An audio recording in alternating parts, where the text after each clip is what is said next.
থাইল্যান্ডের জাদুকরী বাগানবিলাস বা বুগেনভিলিয়া গাছে এত ফুল ফোটার আসল রহস্য নিয়ে আজকেরই চটজলদি সারসংক্ষেপ। অনেকেই ভাবেন এত সুন্দর ফুলের রহস্যও হয়তো কোনো ম্যাজিক সার, কিন্তু আসলে এটা হলো স্রেফ সময় আর নিয়ন্ত্রণের একটা দারুণ খেলা, যা জানলে আপনিও এমন গাছ তৈরি করতে পারবেন। প্রথমত, থাইল্যান্ডের প্রচুর রোদ আর গরমকে কাজে লাগিয়ে কিন্তু শুরুতেই গাছে ফুল আনা হয় না, বরং প্রথমে গাছটাকে বড় টবে বা মাটিতে একদম স্বাধীনভাবে বাড়তে দেওয়া হয়। ব্যাপারটা অনেকটা ওই কুস্তিগিরদের প্রতিযোগিতায় নামার আগে কবজি ডুবিয়ে খেয়ে দিয়ে গায়ে জোর বানানোর মতো।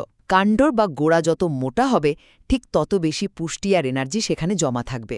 দ্বিতীয়ত, ওই কাণ্ড শক্তপোক্ত হয়ে গেলেই গাছটাকে তুলে একটা ছোট টবে বসানো হয়। এবার ভাবুন তো, আমরা তো জানি বেশি ফুল চাইলে বেশি করে জল আর সার দেওয়া উচিত, তাই না? কিন্তু এখানেই আসল চমক। এই পর্যায়ে গাছে জল আর সার একদম কমিয়ে দেওয়া হয়। গাছটাকে ছোট জায়গায় আটকে একটা নিয়ন্ত্রিত চাপের মধ্যে রাখা হয়। সবশেষে ডালপালা ছেটে গাছটাকে বেশ খোলামেলা আকার দেওয়া হয়, যাতে সব ডালে রোদ পৌঁছায়। বুঝতেই পারছেন, জল আর জায়গার অভাবে গাছটা যখন ভাববে সে বোধহয় আর বাঁচবে না, ঠিক তখনই তার ভেতরে বংশবৃদ্ধির সহজাত প্রবৃত্তি জেগে ওঠে, আর ওই কাণ্ডে জমানো সব এনার্জি দিয়ে গাছটা তখন মরিয়া হয়ে শুধু ফুলই ফোটাতে থাকে। এক কথায় বলতে গেলে, প্রথমে গাছকে স্বাধীনভাবে বড় হতে দিন, আর তারপর কড়া শাসনে রেখে ফুলে ভরিয়ে তুলুন।